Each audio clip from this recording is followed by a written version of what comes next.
안녕하세요. 저는 김윤자라고 합니다.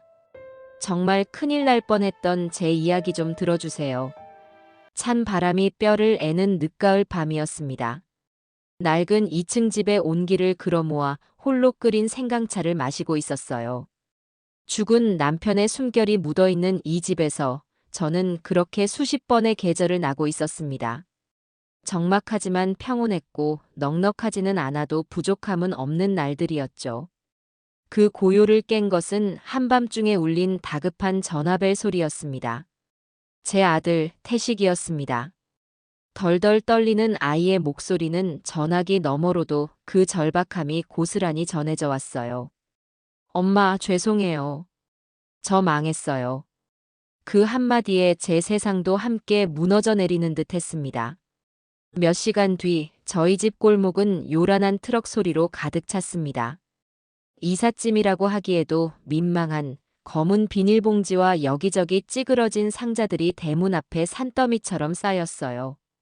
태식이는 금방이라도 쓰러질 것처럼 퀭한 얼굴로 제 앞에 무릎을 꿇었습니다.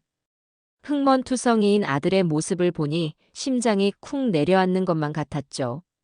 엄마, 죄송해요. 제가 다 망쳤어요. 정말 죄송해요. 태식이는 어린아이처럼 목 놓아 울며 제 바짓가랑이를 붙잡았습니다. 저는 차마 아들의 얼굴을 볼 수가 없어 허공만 바라보며 등을 토닥여 주었어요. 괜찮다, 괜찮아. 집으로 들어온 것만 해도 어디냐. 너만 무사하면 됐다. 제 품에 안겨 어깨를 들썩이는 아들의 등을 쓸어내리는데 등 뒤에서 하이힐 소리가 또각거리며 다가왔습니다. 며느리 효주였어요. 효주는 우는 아들과 망연자실한 저를 위아래로 훑어보더니 팔짱을 끼고는 집을 훑어보기 시작했습니다. 그 얼굴에는 미안함이나 걱정의 기색은 한 점도 없었어요. 마치 불편한 호텔에 체크인하는 손님처럼 귀찮음과 짜증만이 가득했죠. 어머님, 저희 아니었으면 이 넓은 집에서 적적하셨을 거잖아요. 효주의 입에서 나온 첫마디는 제 귀를 의심케 했습니다. 지금 이 상황에서 길바닥에 나앉을 뻔하다 시어미 집으로 피신 온 며느리가 할 소리였을까요? 저는 너무도 기가 막혀서 아무 대꾸도 할 수 없었습니다. 효주는 그런 제 속도 모르고 말을 이었어요. 집이 좀 오래되긴 했지만 둘이 살기엔 나쁘지 않겠네요. 태식 씨, 그만 울고 짐이나 옮겨요. 피곤해 죽겠는데 언제까지 저러고 있을 거예요? 아들은 며느리의 타박에 화들짝 놀라며 눈물을 닦고 일어섰습니다. 저는 그 순간 깨달았어요. 앞으로의 날들이 결코 평온하지 않을 것이라는 것을요. 제 평화롭던 일상에 차가운 돌멩이 하나가 던져진 것이 아니라 거대한 바위가 통째로 굴러들어온 것만 같았습니다. 아들 내외의 짐이라는 것은 사실 보잘것없었어요. 계절이 지난 옷가지 몇 개와 값비싼 가방 몇 개, 그리고 효주의 화장품이 전부였습니다.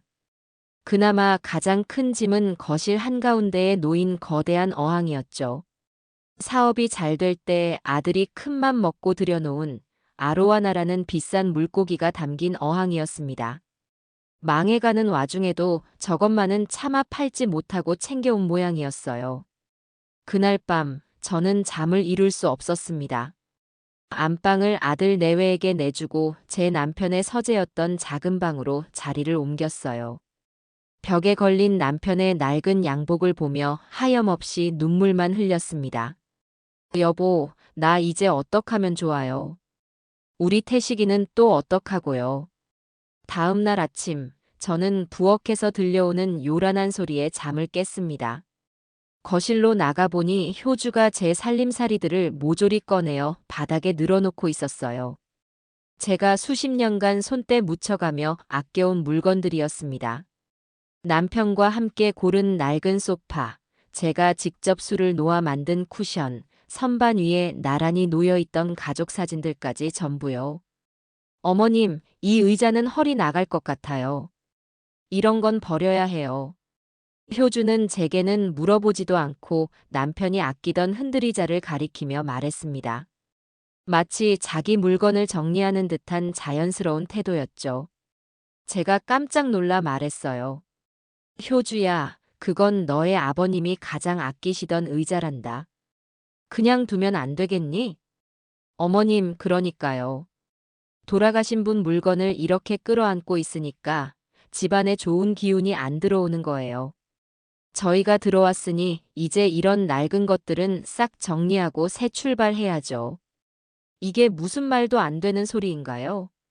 저는 할 말을 잃고 멍하니 서 있었습니다. 효주는 제 반응은 아랑곳하지 않고 이번에는 제가 만든 쿠션을 집어들었어요. 세상에, 이런 알록달록한 건 눈만 아파요. 요즘 스타일은 모던하고 심플한 거 모르세요? 이것도 버려야겠네. 효주는 마치 심사위원이라도 된 것처럼 제 물건들의 합격과 불합격을 매겼습니다. 당연히 모든 물건은 불합격이었죠. 심지어 벽에 걸린 제 아들의 어린 시절 사진을 보며 혀를 쯧쯧 찼어요. 아이고, 촌스러워라. 이런 건 다 떼어버리고 우리 결혼 사진으로 크게 하나 걸어야겠어요. 집이 확 살 거예요. 더 이상은 참을 수가 없었습니다. 저는 떨리는 목소리로 겨우 입을 열었어요. 얘야, 그래도 이건 내 집이고 내 물건들이다. 너희가 들어와 사는 건 좋지만 내 허락 없이는 함부로 건드리지 않았으면 좋겠구나. 제 말에 효주의 표정이 싸늘하게 굳어졌습니다. 그러더니 저를 위아래로 훑어보며 비웃음을 날렸어요. 어머님, 지금 저한테 화내시는 거예요? 저희가 이 집에 그냥 눌러 앉는 것도 아니고 태식 씨가 매달 생활비 드릴 거잖아요. 그럼 저희도 이 집에서 편하게 살 권리가 있는 거 아니에요? 그리고 이건 다 어머님을 위해서 그러는 거예요. 칙칙한 과거에만 얽매여 사시면 우울증 와요. 제가 좋은 기운으로 싹 바꿔드리는 거라니까요. 그때 방에서 태식이가 나왔습니다. 엉망이 된 거실을 보고는 당황한 얼굴로 효주를 말렸어요. 효주야, 그만해. 엄마 물건인데 왜 당신 마음대로 해? 그러자 효주는 기다렸다는 듯이 아들에게 악을 쓰기 시작했습니다. 가만히 좀 있어봐요. 당신이 사업 말아먹어서 내가 지금 이 고생을 하는 거 아니야. 이 집이라도 숨통 트이게 꾸며야 내가 살지. 안 그러면 화병 나서 죽어버릴 것 같단 말이야. 당신이 뭘 잘했다고 큰 소리야.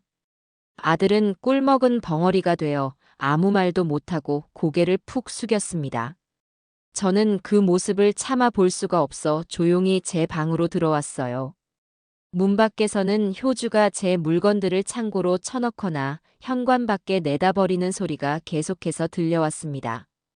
제 수십 년의 세월과 추억이 맥없이 버려지는 소리였죠. 남편의 서재였던 작은 방에 웅크리고 앉아 저는 그 소리를 그저 듣고만 있어야 했습니다. 내 집에서 나는 그렇게 이방인이 되어가고 있었어요. 저녁 시간이 되었습니다. 저는 그래도 밥은 같이 먹어야지 싶어 주방으로 나갔어요. 냉장고에 있는 재료들을 꺼내 된장찌개라도 끓여 먹을 참이었습니다.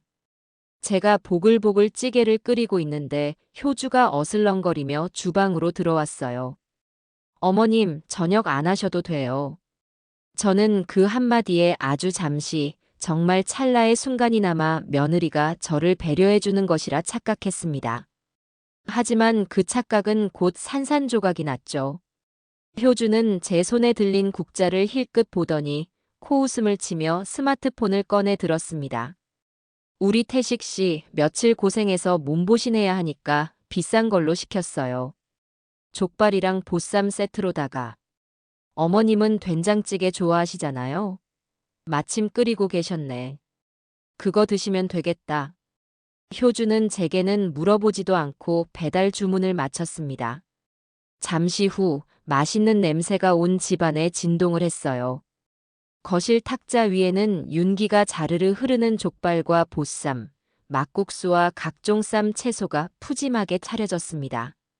아들 내외는 소파에 앉아 텔레비전을 보며 그 음식을 먹기 시작했어요. 저는 덩그러니 식탁에 앉아 있었습니다. 효주는 작은 교자상을 가져와 제 앞에 놓아주었어요. 그 위에는 제가 끓인 된장찌개 한 뚝배기와 시들한 김치 두어 조각이 전부였습니다. 어머님은 여기서 드세요. 기름진 건 소화 안 되실 테니까. 마치 하녀에게 밥상을 차려주는 듯한 태도였어요. 거실에서는 아들의 불편한 목소리가 들려왔습니다. 효주야, 엄마도 같이 드시게 좀 드려. 됐어요. 어머님은 이런 거 안 좋아하신대. 원래 한식만 드시잖아요. 안 그렇죠, 어머님? 효주는 저를 보며 대답을 강요했습니다. 아들의 얼굴에는 곤란함이 가득했어요. 제가 여기서 싫은 소리를 하면 아들만 더 힘들어질 것이 뻔했습니다. 저는 애써 웃으며 대답했어요. 그래, 나는 이게 더 좋다. 너희들이나 많이 먹고 기운 차려라. 제 대답에 효주는 만족스러운 미소를 지으며 보쌈 한 점을 크게 싸서 입에 넣었습니다. 저는 김이 모락모락 나는 된장찌개를 숟가락으로 휘저었어요. 구수한 냄새가 났지만 아무 맛도 느껴지지 않았습니다. 거실에서는 두 사람의 웃음소리가 간간히 들려왔어요. 저는 마치 투명인간이라도 된 것 같았습니다. 이 집의 주인이었지만 이제는 그저 눈칫밥이나 먹으며 구석에 앉아있는 늙은이에 불과했죠.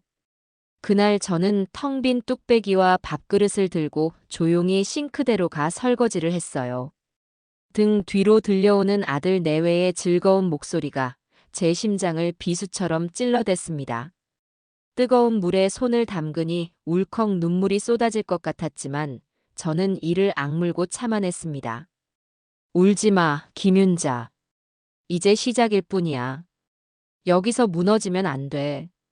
스스로를 다잡으며 저는 그렇게 길고 긴 밤을 맞이할 준비를 하고 있었습니다. 합가의 소용돌이가 몰아친 첫날이 지나고 저는 제 집에서 저를 지워내는 법을 배워야만 했습니다. 아침에 눈을 뜨면 거실에서는 제가 알지 못하는 시끄러운 음악이 흘러나왔고 주방에서는 효주가 배달시킨 브런치 박스를 열어보는 소리가 들렸죠. 저는 작은 서재 방에서 조용히 나와 고양이처럼 살금살금 욕실로 향하는 것이 하루의 첫 일과가 되었습니다. 제 평생의 보금자리였던 공간은 이제 눈치를 보며 지나다녀야 하는 타인의 영역처럼 느껴졌어요. 태식이는 그런 저와 효주 사이에서 어쩔 줄 몰라 하며 하루 종일 방 안에 틀어박혀 있거나 일자리를 구하러 다닌다는 핑계로 밖을 나돌았습니다. 아들의 무기력한 뒷모습을 볼 때마다 가슴이 미어졌지만 저는 아무 말도 할 수 없었죠. 그 아이도 지금 제정신이 아닐 테니까요. 그러던 어느 주말 아침이었습니다. 모처럼 날이 맑게 개어서 저는 겨우내 옷장에 넣어두었던 아끼는 흰색 블라우스를 꺼내 입을 준비를 하고 있었어요. 아주 얇고 부드러운 실크 소재라 세탁기에 돌릴 수 없어 늘 손빨래를 해야 하는 조금은 까다로운 옷이었습니다. 하지만 제게는 아주 특별한 옷이었죠. 남편이 살아생전 제 생일에 처음으로 사준 값비싼 옷이었거든요.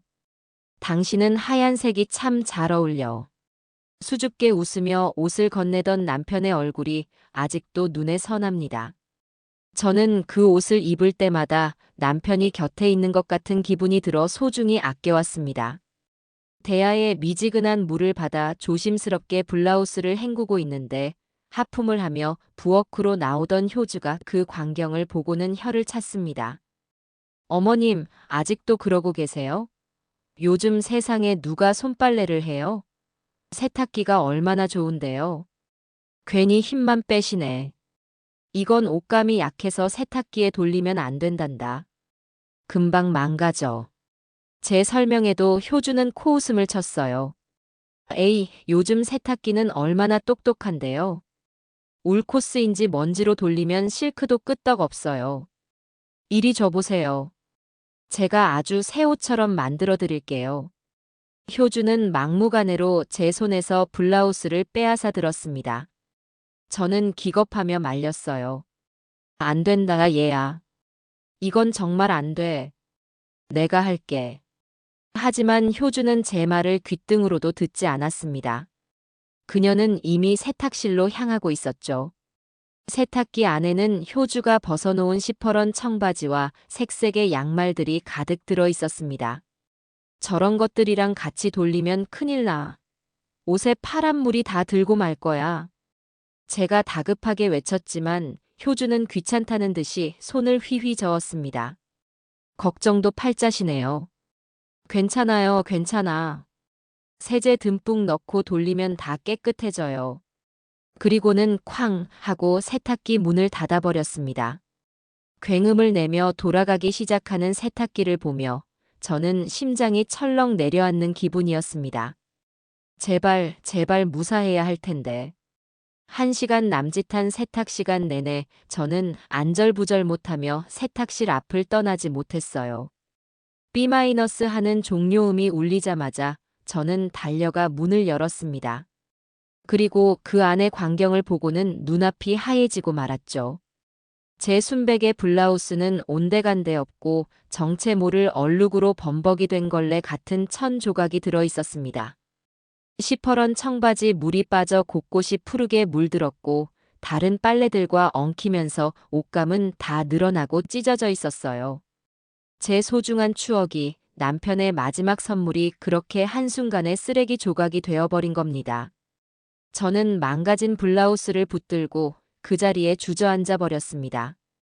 그때 소파에서 스마트폰을 들여다보던 효주가 다가와 빼꼼히 안을 들여다보더니 조금 놀란 듯 눈을 동그랗게 떴어요. 어머, 어떡해. 진짜 물이 들었네. 하지만 그뿐이었습니다. 미안하다는 말은커녕 오히려 망가진 블라우스를 요리조리 살펴보며 천연덕스럽게 말하는 것이 아니겠어요? 근데 어머님, 이렇게 보니까 이게 더 유니크하고 예쁜데요? 세상에 하나밖에 없는 디자인이잖아요. 요즘 이런 빈티지 스타일이 유행인 거 모르세요? 그냥 입으시면 되겠네. 저는 제 귀를 의심했습니다. 이 상황에서 어떻게 저런 말이 나올 수 있을까요? 분노로 온몸이 떨려왔습니다. 너는 지금 이게 말이라고 하는 것이냐? 이게 어떤 옷인 줄 알고 내가 함부로. 제 고함 소리에 방에 있던 태식이가 뛰쳐나왔습니다. 망가진 블라우스를 보고 상황을 파악한 아들이 효주를 다그쳤어요. 효주야, 너가 엄마 옷을 왜 마음대로 빨래해서 이 모양으로 만들어놔? 그러자 효주는 기다렸다는 듯이 눈을 흘기며 대꾸했습니다. 내가 뭘 어쨌다고 그래요? 나는 어머님 힘들까봐 도와드리려고 한 거거든. 이렇게 될 줄 내가 알았어. 그리고 낡아빠진 옷 하나 버리게 된 셈 치면 되지. 뭘 그렇게 소리를 지르고 난리야. 당신은 누구 편이야 도대체. 그게 지금 할 소리야? 엄마한테 당장 사과드려. 내가 왜? 나는 좋은 마음으로 한 거라니까. 사과를 하려면 세탁기가 해야지 내가 왜 하냐고. 두 사람이 싸우는 소리를 들으며 저는 더 이상 아무 말도 할 수가 없었습니다. 망가진 블라우스를 가슴에 품고 조용히 제 방으로 들어왔어요. 사과 한마디면 진심으로 미안해하는 표정이라도 지었다면 이렇게까지 비참하지는 않았을 겁니다. 하지만 며느리는 자신의 잘못을 인정하기는커녕 오히려 저와 아들을 이상한 사람으로 몰아가고 있었어요. 문 밖에서는 여전히 두 사람의 다툼이 이어졌지만 저는 더 이상 듣고 싶지 않았습니다. 찢어진 블라우스를 어루만지며 저는 남편의 얼굴을 떠올렸습니다. 여보, 미안해요. 당신이 준 선물을 지키지 못했어요. 눈물이 베갯니들 적셨지만 소리내어 울 수도 없었습니다. 제 울음소리가 거실의 그 악다구니에 묻혀버릴 것만 같았기 때문입니다. 그 사건 이후로 효주의 정리는 더욱 노골적으로 변했습니다. 이제는 제게 묻지도 않고 집안의 물건들을 내다버리기 시작했어요. 제가 아끼던 찻잔 세트가 사라지고 현관에 걸어두었던 작은 풍경이 없어졌습니다. 제가 물어보면 효주는 늘 똑같이 대답했죠. 아, 그거요? 너무 낡아서 제가 버렸어요. 집에 그런 게 있으면 복 나간다니까요. 그러던 어느 날, 저는 제 인생에서 가장 소중한 것을 잃어버릴 뻔했습니다. 남편이 살아있을 때 제게 써주었던 편지들이었어요. 연애 시절부터 결혼 생활 내내 무뚝뚝했던 남편이 기념일마다 꾹꾹 눌러 써주었던 마음의 증표들이었습니다. 저는 그것들을 예쁜 상자에 담아 서재 방 책장 깊숙한 곳에 보관해두고 마음이 허전할 때마다 꺼내 읽곤 했어요. 그것은 제게 성경이었고 부적이었습니다. 그날도 저는 남편 생각이 간절해 편지 상자를 찾았습니다. 그런데 있어야 할 자리에 상자가 보이지 않았어요. 저는 심장이 덜컥 내려앉아 방안을 샅샅이 뒤졌지만 상자는 어디에도 없었습니다. 설마 하는 마음에 거실로 나가 소파에 누워있는 효주에게 물었습니다. 얘야, 혹시 내 방에서 파란색 상자 못 봤니? 효주는 스마트폰에서 눈을 떼지도 않고 건성으로 대답했어요. 파란 상자요? 아, 그 먼지 쌓인 낡은 상자요? 봤어요. 그게 어디 있니? 내가 지금 찾고 있는데 보이질 않아서. 아, 그거요? 제가 오늘 재활용 쓰레기 버리면서 같이 내놨는데. 종이 상자길래. 효주의 대답을 듣는 순간 저는 피가 거꾸로 솟는 기분이었습니다. 뭐라고? 그걸 버렸다고? 당장 나가서 찾아와. 저는 미친 사람처럼 소리를 지르며 현관으로 달려나갔습니다. 효주는 그런 저를 보고 어이없다는 듯이 말했어요. 아니, 그 낡은 상자가 뭐라고 그러세요?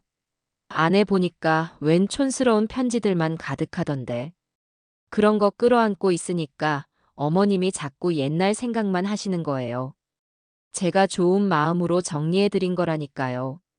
저는 효주의 말을 들을 겨를도 없이 아파트 재활용 쓰레기장으로 달려갔습니다.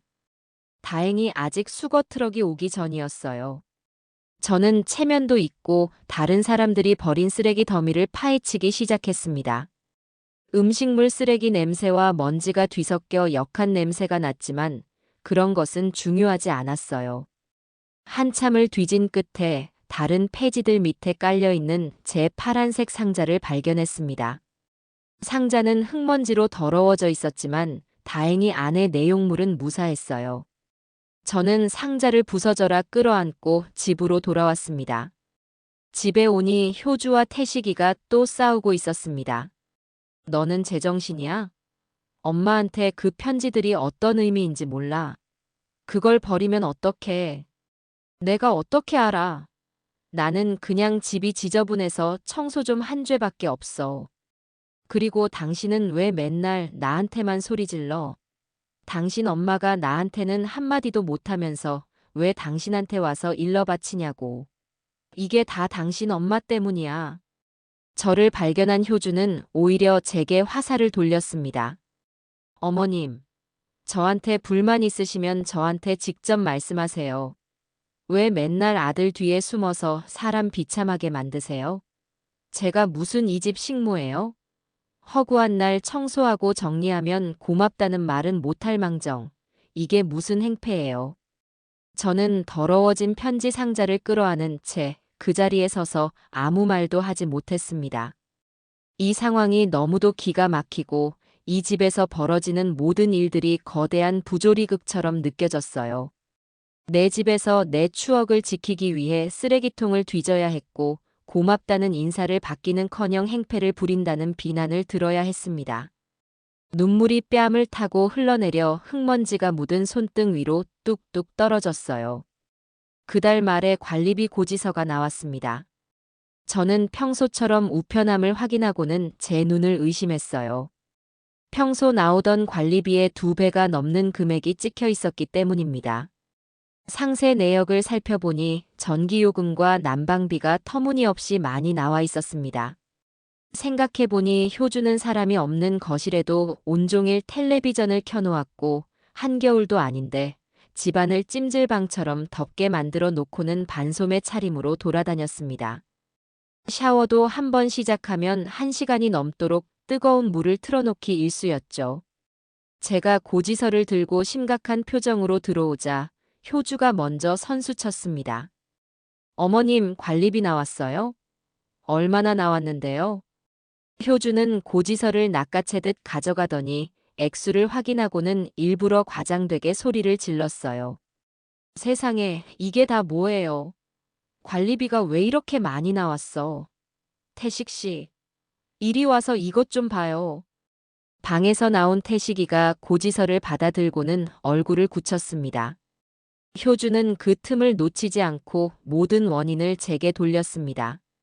이게 다 어머님이 방에서 온종일 전기장판 틀고 계셔서 그렇잖아요. 제가 매일 밤 거실 나와보면 어머님 방만 불이 환하게 켜져 있더라. 저희가 들어와서 돈 보태는 것보다 어머님이 쓰시는 게 더 많겠어요. 정말. 기가 막혔습니다. 저는 평생을 아끼고 절약하며 살아온 사람이에요. 전기장판도 가장 낮은 온도로 맞춰놓고 밤에는 불도 끄고 자는 것이 습관이었습니다. 효주의 터무니없는 비난에 얼굴이 화끈거렸어요. 얘야, 말은 바로 해야지. 내가 전기장판을 얼마나 쓴다고 그러니? 너희가 온종일. 제 말이 채 끝나기도 전에 효주가 말을 잘랐습니다. 됐어요. 어차피 이렇게 된 거, 이제부터 생활비는 각자 관리하고 관리비도 정확히 반으로 나눠서 내요. 저희도 이제 돈 없어서 어머님 노후까지 책임져 드릴 여력은 없으니까요. 효주는 선전포고를 하듯 말하고는 방으로 획 들어가 버렸습니다. 거실에는 저와 태식이, 그리고 엄청난 금액이 찍힌 관리비 고지서만이 덩그러니 남았어요. 태식이는 죄인처럼 고개를 숙인 채 아무 말도 하지 못했습니다. 엄마, 미안해. 내가 어떻게든. 됐다. 그만 들어가 쉬어라. 저는 아들의 말을 막고 고지서를 반으로 접어 주머니에 넣었습니다. 아들을 탓하고 싶지는 않았어요. 하지만 제 마음속에서 무언가 단단히 굳어지고 있는 것이 느껴졌습니다. 더 이상은 당하고만 살 수 없다는, 이대로 가다가는 제 인생 전부를 송두리째 빼앗기고 말 것이라는 위기감이었습니다. 그날 밤, 저는 잠든 며느리의 방문을 보며 조용히 다짐했습니다. 내 집과 내 인생은 무슨 일이 있어도 내 손으로 지켜내야만 한다고요. 각자 도생을 선포한 효주의 생활은 더욱 과감해졌습니다. 이제는 대놓고 자기 앞으로 배달 음식을 시켜 먹었고, 거실은 온전히 자신의 차지인 양하루 종일 소파와 한 몸이 되어 지냈어요. 저는 그런 며느리와 마주치는 것이 싫어 끼니도 대충 방에서 챙겨 먹거나 동네 노인정에 나가 시간을 보내는 날이 많아졌습니다. 아들 태식이는 밤낮으로 일자리를 구하러 다녔지만 한번 무너진 사업가가 재기하기란 하늘의 별 따기였죠. 아들의 어깨는 나날이 축 처져만 갔고 그럴수록 효주의 짜증과 히스테리는 극에 달했습니다. 그러던 어느 날 오후 효주가 평소와는 달리 상냥한 목소리로 저를 불렀습니다. 어머님, 저 마트 가서 장 좀 봐오려고요. 세일하는 게 많다 그래서요. 그런데 제가 지갑을 깜빡해서 그런데 어머님 카드 좀 빌려주시면 안 될까요? 장 봐와서 바로 드릴게요. 갑작스러운 셔벗 같은 친절에 저는 잠시 어리둥절했습니다. 하지만 모처럼 장을 보겠다는데 매정하게 거절할 수도 없는 노릇이었죠.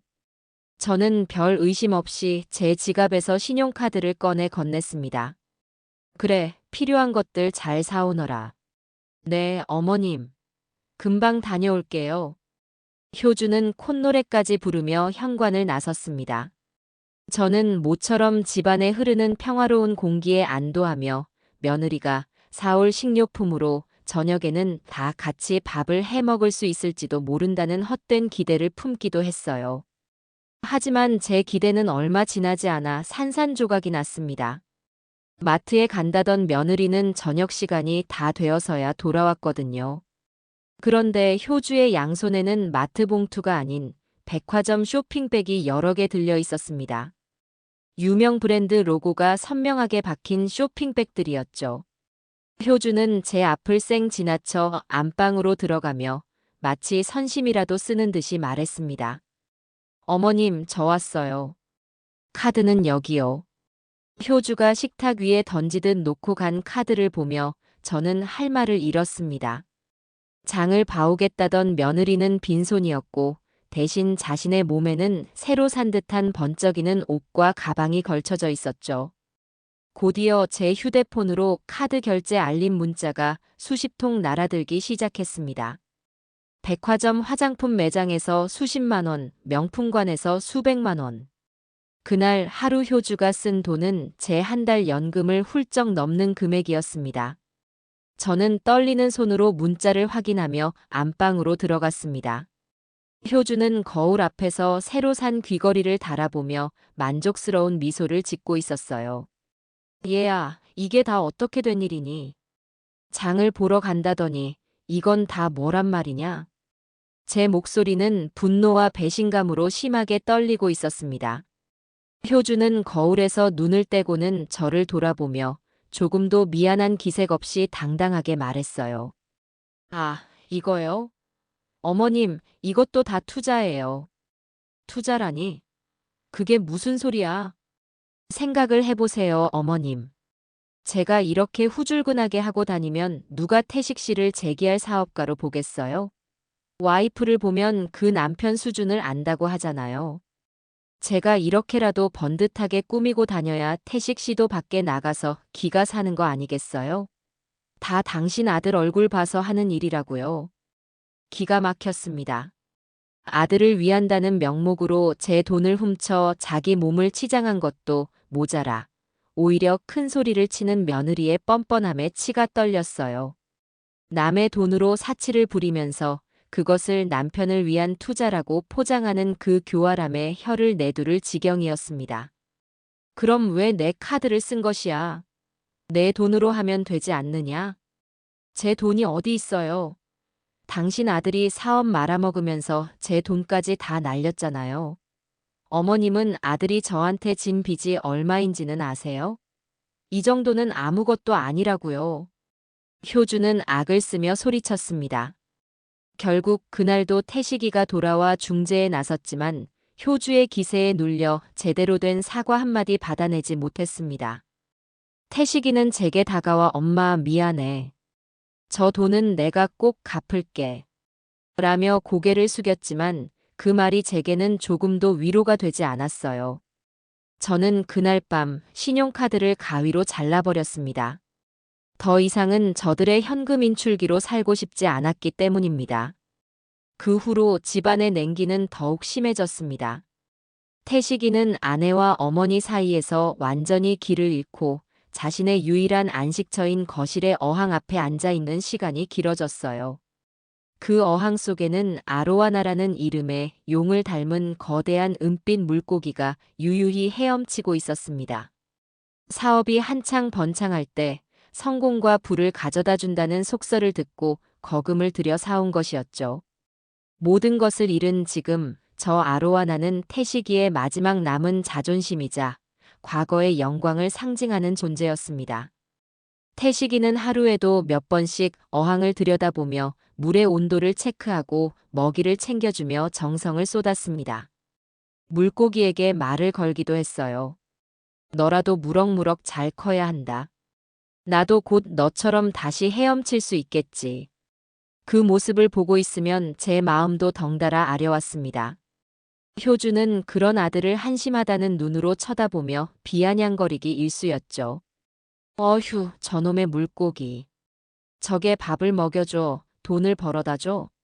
저거 관리할 시간에 나가서 막노동이라도 한 건 더 뛰는 게 낫겠다. 며느리의 가시 돋친 말에 아들은 아무 대꾸도 하지 않고 묵묵히 어항만 닦았습니다. 저는 차마 그 광경을 계속 보고 있을 수가 없어 조용히 자리를 피해주곤 했어요. 집안의 모든 사람이 상처투성이었고 서로를 할킬 힘밖에 남아있지 않은 것 같았습니다.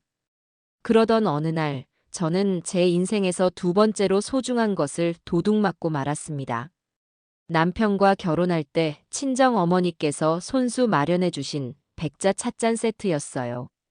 맑고 투명한 우윳빛에 섬세한 항무늬가 그려진 제가 가장 아끼는 살림이었습니다. 귀한 손님이 오셨을 때나 명절에만 조심스럽게 꺼내 쓰던 것이었죠. 저는 그 찻잔 세트를 거실 장식장 가장 좋은 자리에 모셔두고 매일같이 닦으며 흐뭇해하곤 했습니다. 그런데 그 찻잔 세트가 어느 날 감쪽같이 사라져버린 겁니다. 장식장에 그 자리가 텅 비어 있는 것을 발견했을 때 저는 심장이 멎는 듯 했습니다.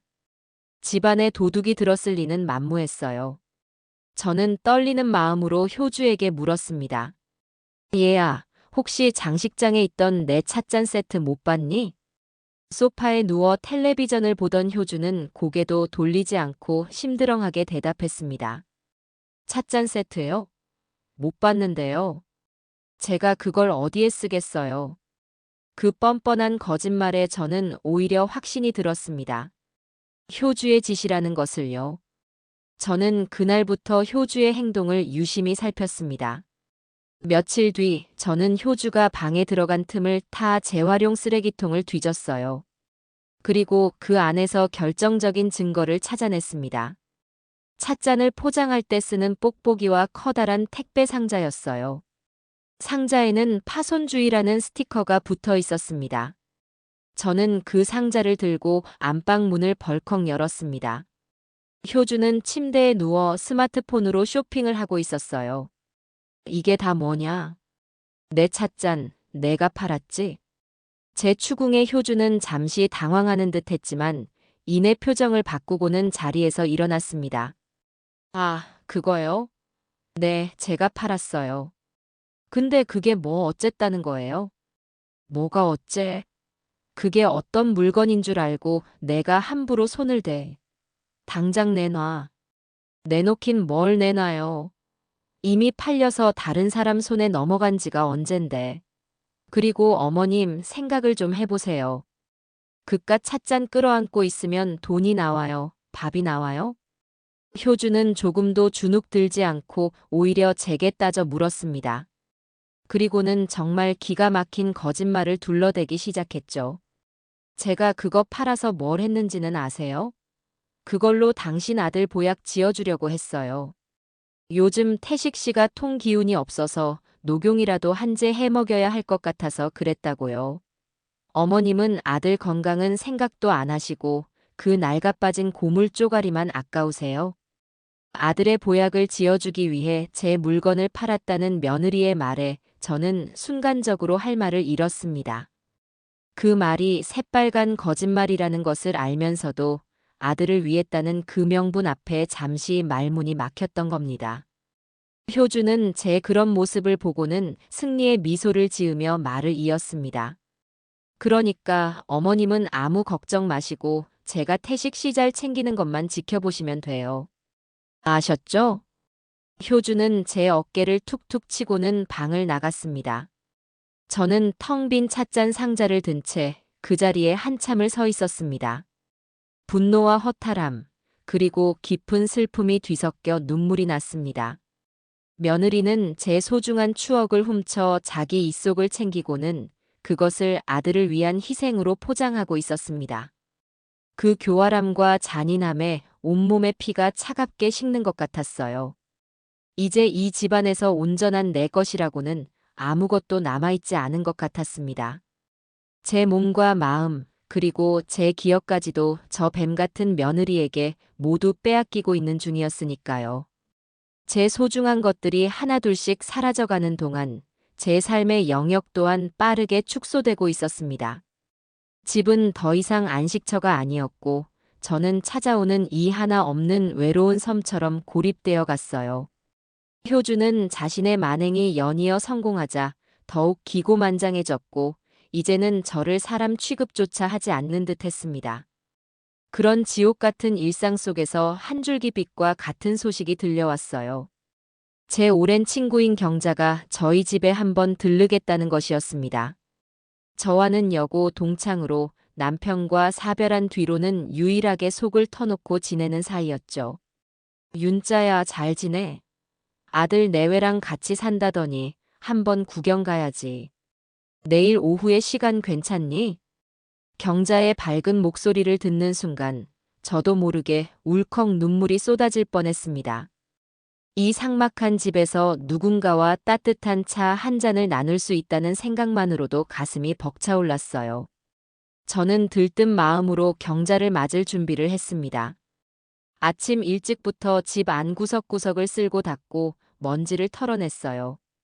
효주가 어지럽혀 놓은 거실을 치우고 제가 아끼는 다과상에 올릴 예쁜 과자도 몇 가지 사다 놓았습니다. 약속한 시간이 되자 경자가 환한 얼굴로 대문을 들어섰습니다. 윤자야, 이게 얼마만이야? 얼굴이 반쪽이 됐네. 그동안 고생 많았구나. 경자는 제 손을 잡으며 안쓰러운 표정을 지었습니다. 저는 친구의 따뜻한 위로에 그간의 서름이 녹아내리는 것 같았어요.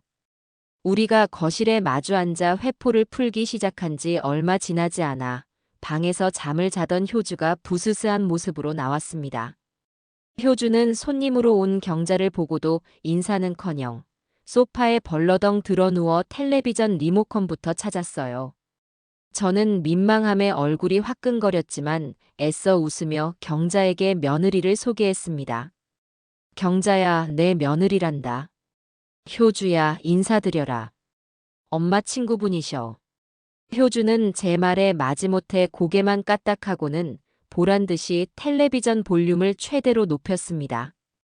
시끄러운 예능 프로그램 소리가 거실을 가득 채웠고 저희의 대화는 계속해서 끊기기 일쑤였어요. 경자는 불편한 기색이 역력했지만 저를 생각해 애써 표정을 관리하는 듯 했습니다. 아들이 사업에 실패해서 마음고생이 심하겠구나. 그래도 엄마 집에 들어와 있으니 얼마나 든든하니. 경자가 저를 위로하는 말을 건네는 순간이었습니다. 소파에 누워 과자를 씹던 효주가 갑자기 대화에 끼어들었어요. 든든하긴 뭐가 든든해요. 아줌마는 잘 모르시나 본데 망한 아들 뒤치다꺼리하는 게 얼마나 힘든 일인데요. 생활비는커녕 맨날 돈 나갈 일만 생기고 아주 죽겠다니까요. 그뿐만이 아니었습니다. 효주는 제 친구 앞에서 남편인 태식의 흉을 보기 시작했어요. 무능력하다, 게으르다, 희망이 없다는 등 차마 입에 담기 힘든 말들을 필터 없이 쏟아냈습니다. 경자는 당황해서 어쩔 줄 몰라 했고 저는 창피함과 모멸감에 얼굴을 들 수가 없었습니다. 이 자리를 어떻게든 피하고 싶다는 생각뿐이었죠. 결국 경자는 더 이상 앉아있지 못하고 서둘러 자리에서 일어났습니다. 윤자야, 내가 오늘 급한 일이 생각나서 이만 가봐야겠다. 다음에 다시 연락할게. 친구는 제 손을 한번 꼭 잡아주고는 도망치듯 집을 빠져나갔습니다. 저는 쫓기듯 나가는 친구의 뒷모습을 보며 망연자실하게 서 있었어요. 효주는 그런 제 모습을 보고는 오히려 잘 됐다는 듯이 콧방귀를 뀌었습니다. 어휴, 시끄러운 아줌마들. 드디어 갔네. 덕분에 잠다 깼잖아요. 그날 밤 경자에게서 전화가 걸려왔습니다. 윤자야, 괜찮니? 며느님이 보통 분이 아니신 것 같더라. 너 그렇게 살다가 병나겠다. 무슨 일 있으면 꼭 나한테 전화해. 혼자 끙끙 앓지 말고. 친구의 걱정 어린 목소리에 저는 끝내 참았던 눈물을 터뜨리고 말았습니다. 제 마지막 자존심과 인간관계마저 며느리로 인해 산산조각이 나버린 것 같았어요. 저는 이제 이 세상에 완전히 혼자가 된 기분이었습니다. 그 사건 이후 저는 제 앞으로 나오는 기초연금마저 효주에게 빼앗기고 말았습니다. 매달 정해진 날짜에 통장으로 들어오는 제 유일한 수입원이었죠. 저는 그 돈을 현금으로 찾아 제 방 서랍 깊숙한 곳에 넣어두고 병원비나 경조사비 등 꼭 필요한 곳에만 아껴 쓰곤 했습니다. 그런데 어느 날 서랍을 열어보니 그 안에 있던 돈이 감쪽같이 사라지고 없었습니다. 5만 원짜리 지폐 수십 장이 흔적도 없이 사라진 겁니다. 범인은 불 보듯 뻔했습니다. 이 집에서 제 서랍을 마음대로 뒤질 사람은 효주밖에 없었으니까요. 저는 곧장 거실로 나가 효주를 추궁했습니다. 내 서랍에 있던 돈, 내가 가져갔지? 화장대 앞에서 화장을 하던 효주는 거울을 통해 저를 힐끗 보더니 시치미를 뚝 떼고 대답했어요. 돈이요? 무슨 돈이요? 저는 모르는 일인데요. 모르긴 뭘 몰라. 내 연금 봉투가 통째로 사라졌단 말이다. 어머님, 자꾸 저를 도둑으로 모시네요. 증거 있어요? 제가 가져가는 거 보셨냐고요? 연세 드셔서 어디 두시고 어버리신 거 아니에요? 요즘 깜빡깜빡 하시던데 병원에 한번 가보셔야겠어요. 며느리는 오히려 저를 치매 환자로 몰아갔습니다. 그 뻔뻔하고 악랄한 태도에 저는 분노로 몸이 떨렸지만 아무런 반박도 할 수 없었어요. 돈을 가져가는 현장을 목격하지 못했으니 물증이 없었던 겁니다. 저는 결국 제 방으로 돌아와 분을 사길 수밖에 없었습니다. 며칠 뒤 저는 효주가 버린 쓰레기 봉투 안에서 그 증거를 발견하고 말았습니다. 효주가 새로 산 값비싼 화장품의 빈 상자들이었어요. 제가 잃어버린 돈과 비슷한 액수였죠. 하지만 이미 늦은 뒤였습니다. 저는 그저 제 어리석음과 며느리의 악독함을 곱씹으며 눈물을 삼켜야 했습니다. 그렇게 저의 모든 것을 빼앗아 가던 효주의 마수는 드디어 아들의 마지막 자존심이었던 아로아나에게까지 뻗치기 시작했습니다. 마침 태식이가 지방에 있는 공장에 면접을 보러 간다며 며칠간 집을 비우게 되었어요. 떠나기 전날 밤, 태식이는 제게 신신당부를 했습니다. 엄마, 내가 없는 동안 아로아나 밥 좀 잘 챙겨줘. 하루에 2번, 꼭 이 사료로 줘야 해. 다른 거 주면 탈나. 아들은 저를 믿지 못했는지 효주에게도 똑같은 말을 반복했습니다. 효주 씨, 내가 없더라도 물고기 밥은 제때 챙겨줘. 당신한테는 그냥 물고기일지 몰라도 나한테는 아주 소중한 존재니까. 부탁이야. 효주는 건성으로 고개를 끄덕였습니다. 알았어요, 알았어. 유난 떨기는. 다음 날 아들이 떠나자마자 저는 아들의 부탁대로 아로아나에게 밥을 주려고 했습니다. 하지만 효주가 저를 막아섰어요. 어머님, 비켜보세요. 제가 한다니까요. 어머님이 뭘 아신다고 그래요? 괜히 잘못 건드렸다가 물고기 죽으면 저만 태식 씨한테 욕먹어요. 효주는 저를 밀치고는 자기가 밥을 주겠다며 나섰습니다. 그런데 효주는 아들이 신신당부했던 전용 사료가 아닌 선반 위에 있던 정체 모를 다른 사료를 한 움큼 집어 어항에 털어넣는 것이 아니겠어요? 얘야, 그 사료가 아니잖니.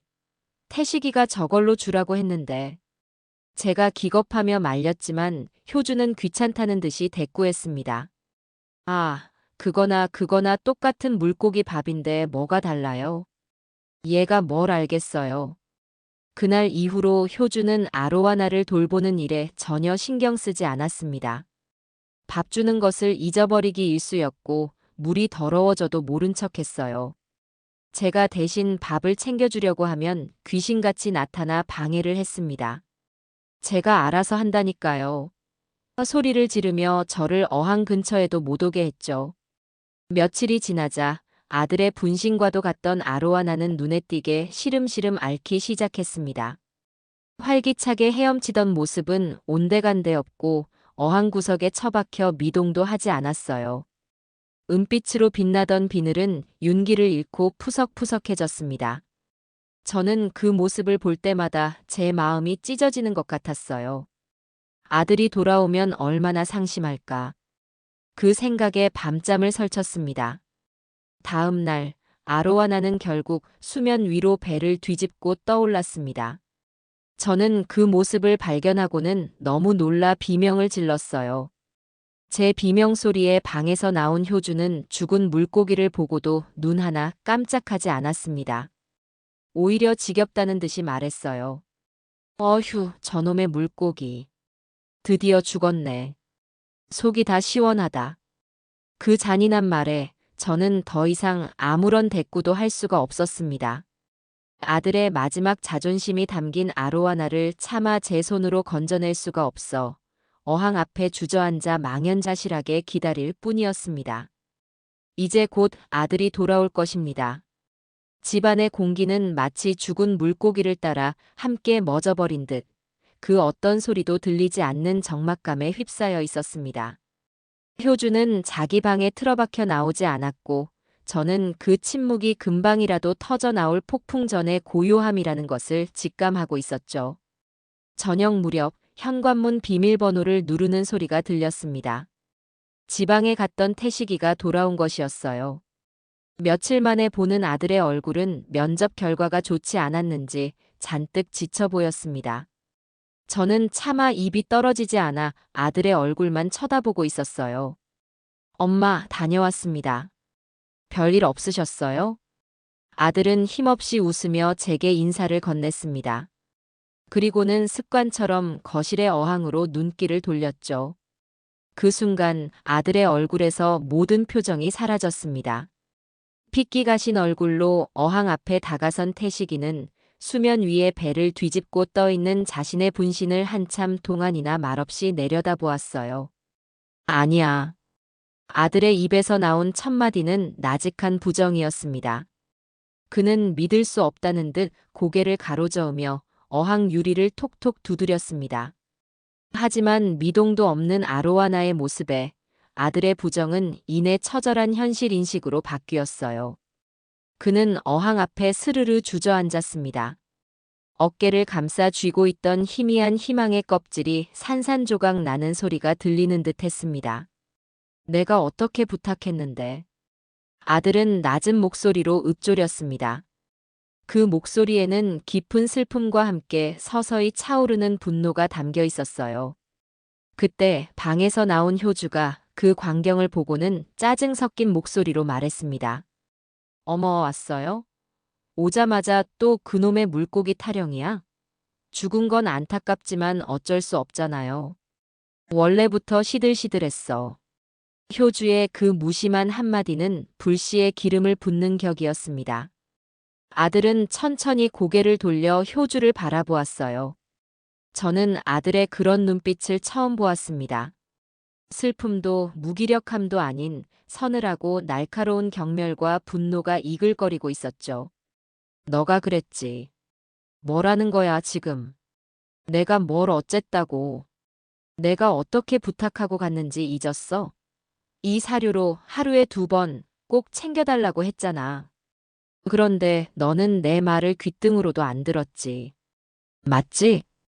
태식이는 자리에서 일어나 효주에게로 성큼성큼 다가갔습니다.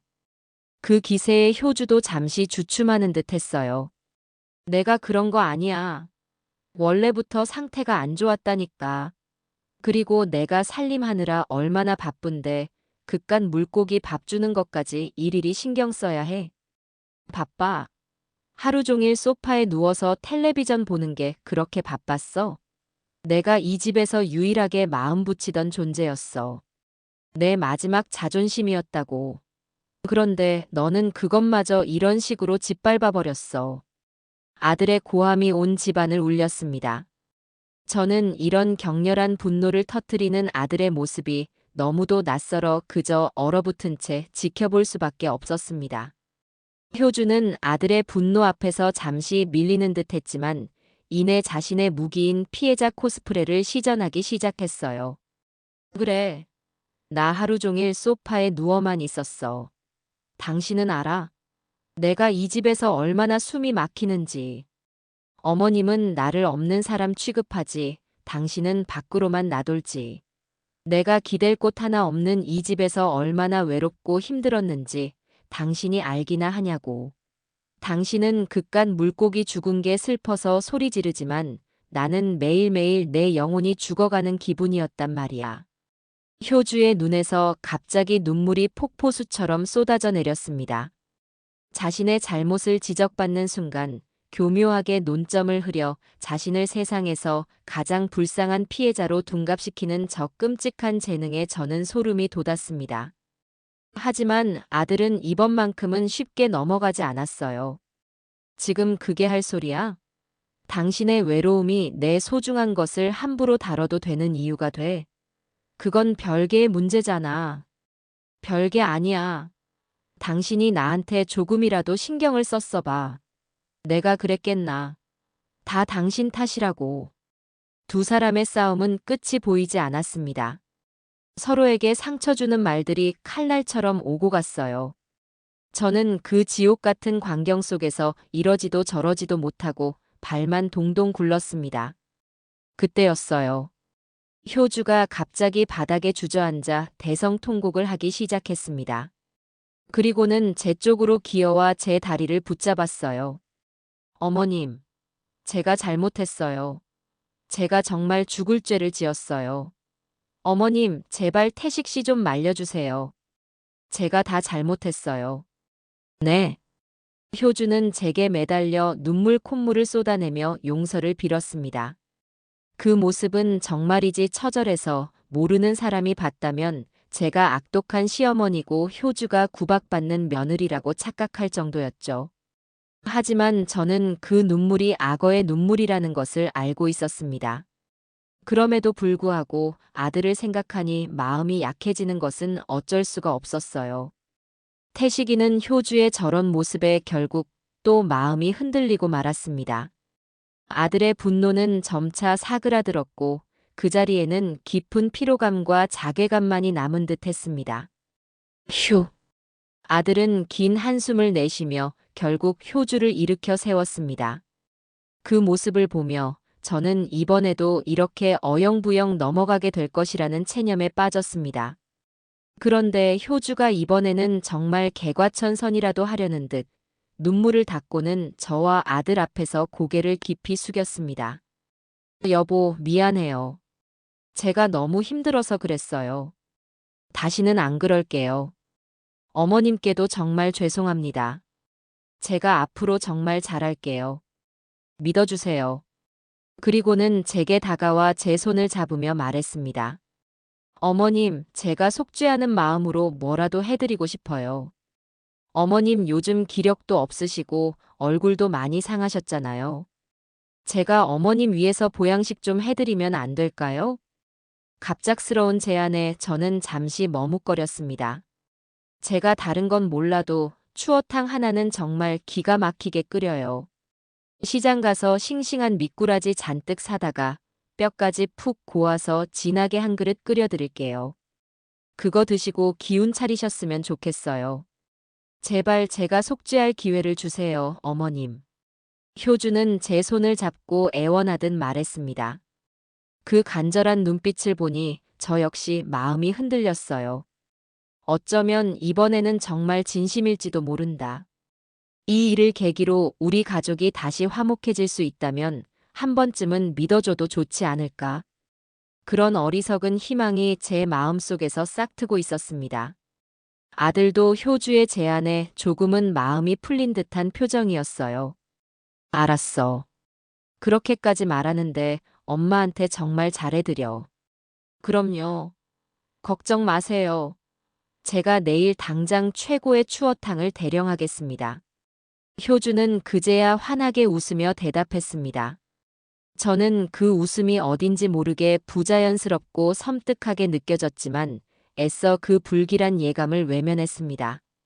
집안을 감돌던 살얼음판 같은 긴장감은 효주의 추어탕 선언으로 인해 거짓말처럼 녹아내리는 듯 했어요. 저는 그 찰나의 평화가 더 큰 비극을 불러올 미끼라는 사실을 꿈에도 알지 못했습니다. 며느리의 거짓된 화해 선언 이후 집안에는 어색한 평화가 감돌았습니다.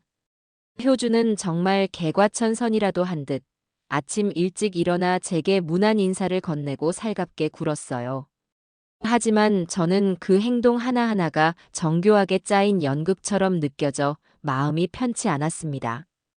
아들 태식이는 그날 이후로 더욱 깊은 무력감에 빠졌어요.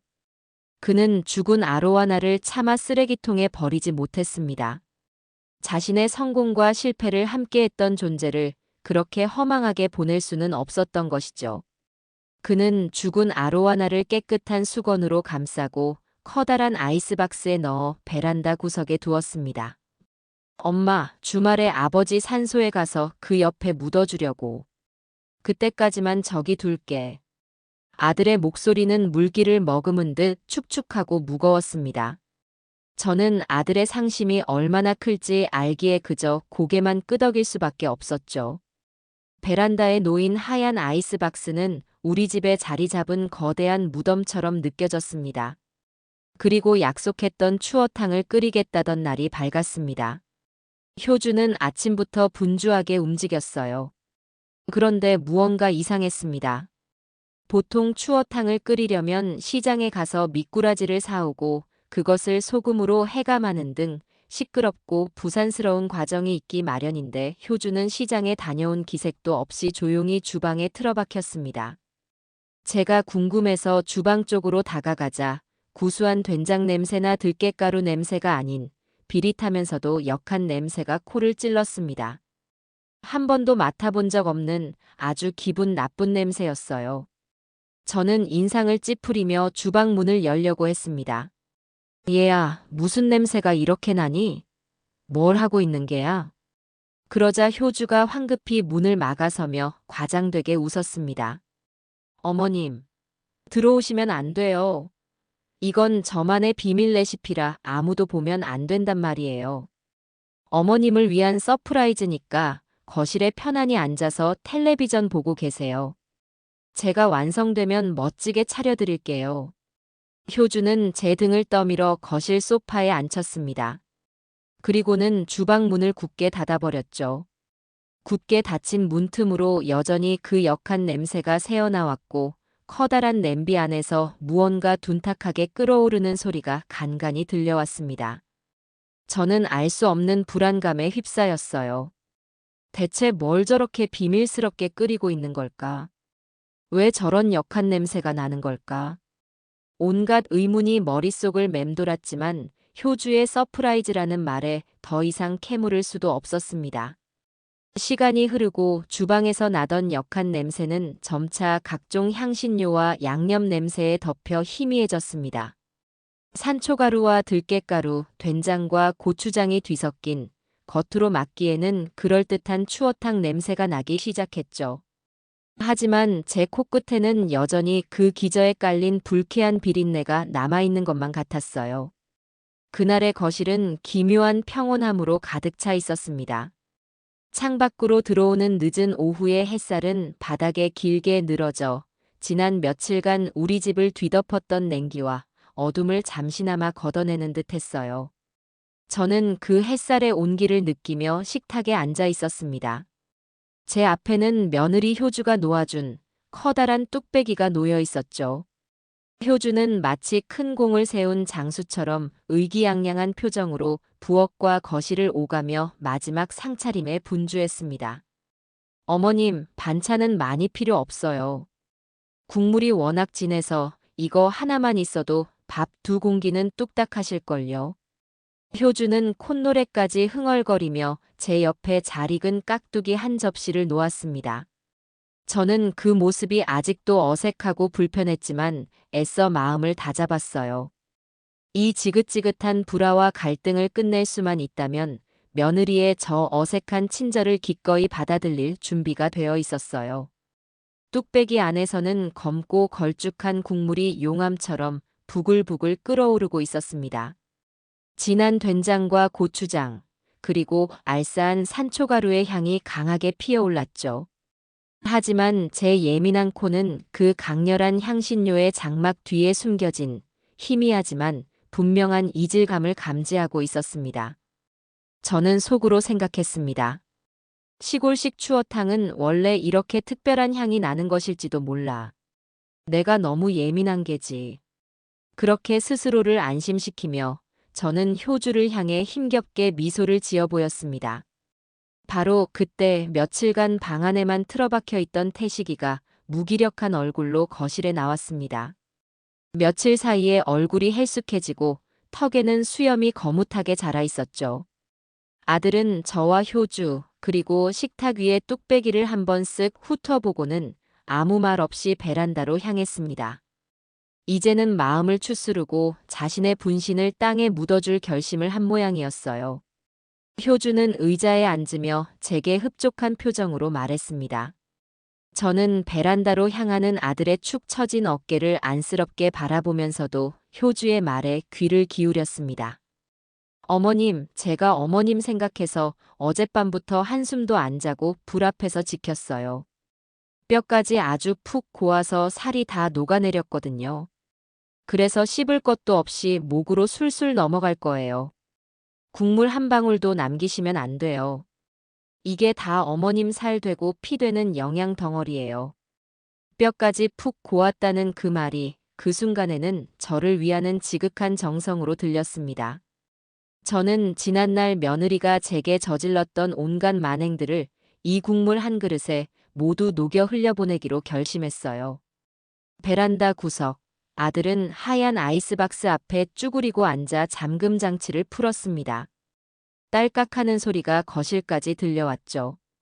저는 그래, 다 잊어버리자. 우리는 가족이니까 스스로에게 최면을 걸며 제 앞에 놓인 수저를 들었습니다. 아들이 천천히 아이스박스 뚜껑을 들어 올렸습니다. 그런데 아들의 행동이 거기서 멈췄습니다.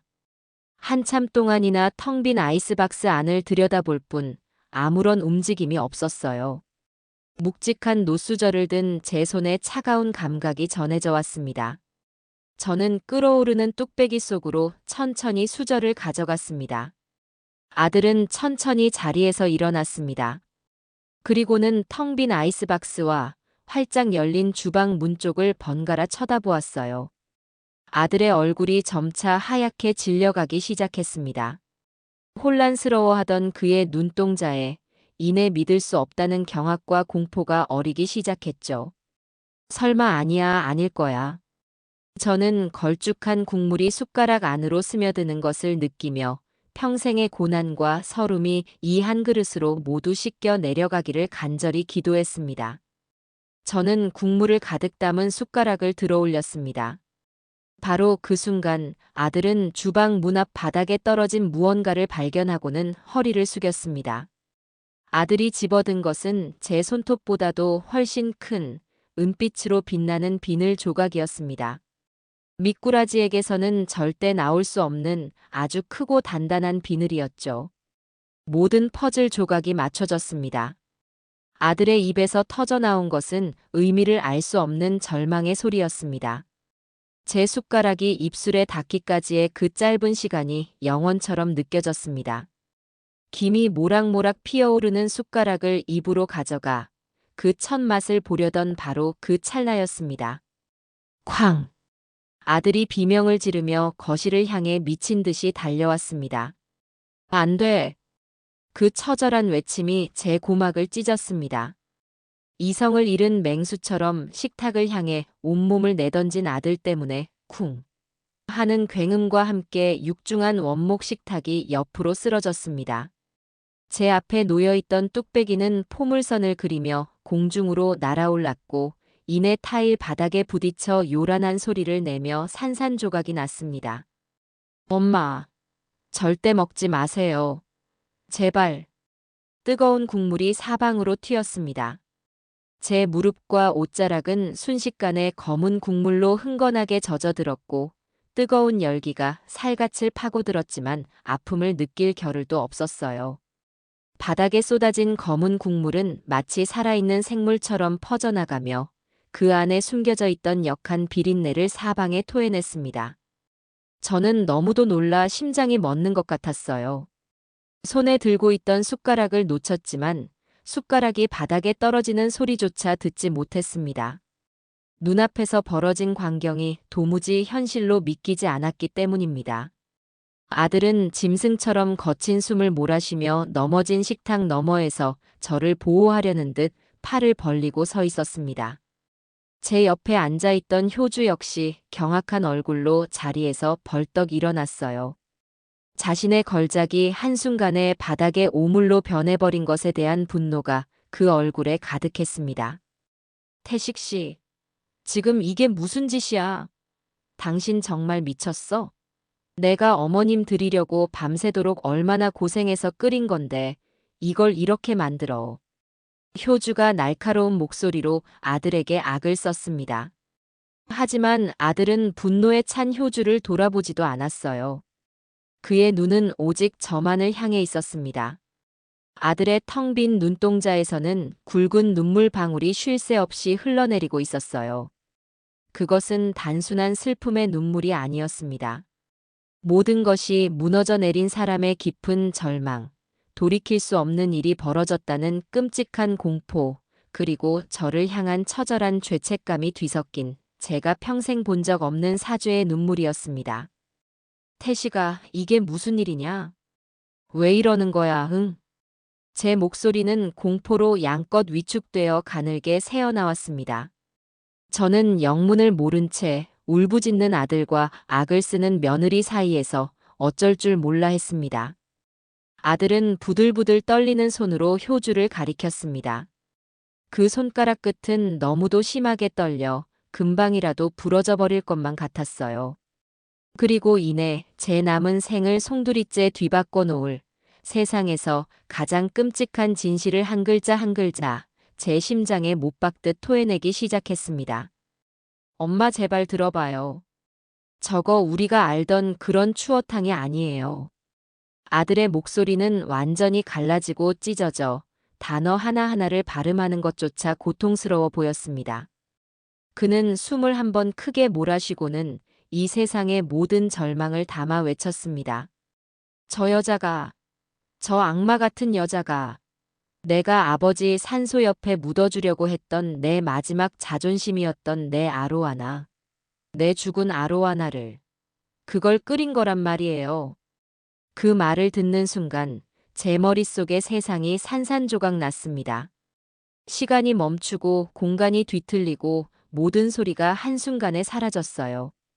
오직 아들의 마지막 말만이 메아리처럼 뇌리에서 무한히 반복되었습니다. 죽은 아로하나를 끓인 거라고요. 죽은 아로하나를 끓인 거라고요. 죽은 아로하나를.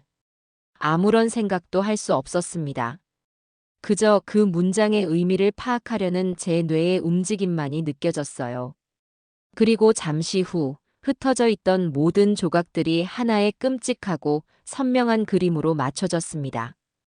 효주가 주방 문을 걸어 잠그던 모습, 주방을 가득 채웠던 정체 모를 역한 비린내, 뼈까지 푹 고았다던 그녀의 섬뜩한 미소, 베란다의 텅 빈 아이스박스, 아들의 처절했던 절규, 그 모든 것이 하나의 진실을 가리키고 있었습니다. 저는 기계처럼 천천히 고개를 돌려 효주를 바라보았습니다. 효주는 아들의 끔찍한 폭로에 얼굴이 새하얗게 질려 있었지만 이내 모든 것을 체념한 듯한 표정으로 저를 똑바로 마주 보았어요. 그 눈빛에는 단 한 점의 미안함이나 죄책감도 없었습니다. 오히려 그래서 뭐, 어차피 죽은 물고기였잖아. 들킨 게 뭐가 대수냐고 말하는 듯한 뻔뻔함과 경멸, 그리고 인간의 것이라고는 할 수 없는 차가운 악의만이 서려 있었습니다. 그 눈빛을 마주하는 순간 저는 깨달았습니다. 아, 내가 지금까지 인간의 탈을 쓴 악마와 한 지붕 아래서 숨을 쉬고 있었구나.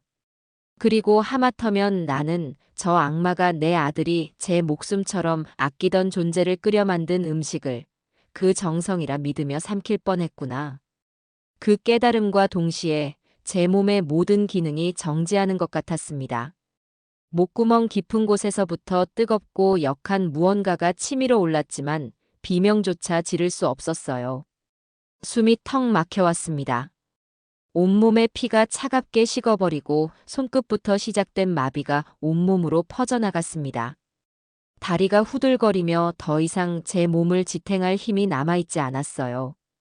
눈앞이 빙글빙글 돌기 시작했고 세상의 모든 색이 빛을 잃고 흑백으로 변해버렸습니다. 아들의 울음소리도 효주의 숨소리도 모든 것이 멀어져 갔습니다. 저는 손에 힘이 풀려 뒤늦게까지 쥐고 있던 냅킨을 바닥에 떨어뜨렸습니다. 펄럭이며 떨어지는 하얀 냅킨이 제 영혼이 몸에서 빠져나가는 모습처럼 보였어요. 그리고 그대로 저는 무너져 내렸습니다. 실이 끊어진 마리오네트 인형처럼 아무런 저항도 없이 차갑고 더러운 바닥으로 의식을 잃고 쓰러지고 말았습니다. 제 의식이 암흑 속으로 완전히 사라지기 직전 제게 달려오며 절규하는 아들의 일그러진 얼굴과 그 모든 광경을 벌레 보듯 차갑게 내려다보는 며느리의 얼굴이 제 망막에 마지막으로 새겨졌습니다. 그것은 제 인생을 통째로 집어삼킨 가장 길고 끔찍했던 악몽의 완성이었습니다. 제 의식의 끈이 끊어지고 세상은 깊고 차가운 암흑으로 변했습니다. 얼마나 시간이 흘렀을까요? 제 코끝을 찌르는 소독약 냄새에 흐릿했던 정신이 서서히 돌아오기 시작했어요. 눈을 뜨자 가장 먼저 보인 것은 낯선 하얀색 천장이었습니다. 희미하게 들려오는 기계음과 분주한 발걸음 소리. 제 손등에는 차가운 링거 바늘이 꽂혀 있었죠. 병원이라는 것을 깨닫기까지는 그리 오랜 시간이 걸리지 않았습니다. 엄마, 정신이 드세요? 엄마. 제 옆에서 밤새 뜬 눈으로 저를 지키고 있던 아들, 태식이가 제 손을 잡으며 울먹였습니다. 며칠 만에 보는 아들의 얼굴은 피골이 상접하고 눈은 쑥 들어가 마치 10년은 늙어버린 듯 보였어요. 저는 아들의 얼굴을 보는 순간 암흑 속으로 사라졌던 마지막 기억이 섬광처럼 되살아났습니다. 뒤집힌 식탁, 바닥에 낭자하던 검은 국물, 그리고 죽은 아로와나를 끓였다던 아들의 절규. 목구멍에서 바람 새는 소리가 터져 나왔습니다. 다시금 온몸의 피가 차갑게 식는 것 같았어요. 역겨움과 공포가 다시 심장을 옥죄어 왔습니다. 아들은 그런 제 상태를 알아차리고는 잡고 있던 제 손을 더욱 굳게 잡으며 고개를 숙였습니다. 엄마, 죄송해요. 제가 다 잘못했어요. 제가 죄인이에요. 엄마를 이렇게까지 만들다니. 태식이는 제 침대맡에 엎드려 어린아이처럼 서럽게 울기 시작했습니다. 저는 아들의 등을 토닥여줄 기력조차 없었어요. 그저 텅 빈 눈으로 허공의 먼지를 바라볼 뿐이었습니다. 아들은 한참을 울고 나서야 겨우 고개를 들고 그날의 자초지종을 제게 털어놓기 시작했습니다. 베란다에 나갔는데 아이스박스가 텅 비어 있었어요. 처음에는 제가 잘못 본 줄 알았어요. 그런데 주방에서 나는 이상한 냄새, 그리고 엄마를 못 들어오게 막던 효주의 모습이 떠올랐어요. 설마 하면서도 믿을 수가 없어서 주방으로 달려갔는데 바닥에 커다란 비늘이 떨어져 있었어요. 우리 아로와나 비늘이었죠. 그 순간 모든 걸 깨달았어요. 저 여자가 무슨 짓을 저질렀는지. 엄마가 그걸 드시기 직전이었는데 제가 조금만 늦었더라면. 아들은 말을 잇지 못하고 다시 고개를 숙였습니다. 그 아이가 겪었을 공포와 충격이 고스란히 제게도 전해져 오는 듯 했어요. 자기 손으로 아끼던 존재를 어머니의 입에 들어가는 것을 막아야 했던 그 순간의 심정이 어떠했을까요? 그 여자는 지금 어디 있느냐? 제 목소리는 쇳소리처럼 거칠게 갈라져 나왔습니다. 집에 있어요. 제가 엄마 병원으로 모시고 오는 동안 자기는 잘못한 게 없다고 끝까지 소리 지르더군요.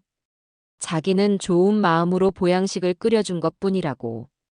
어차피 죽은 물고기 버릴 바에야 좋은 일 한 거 아니냐고.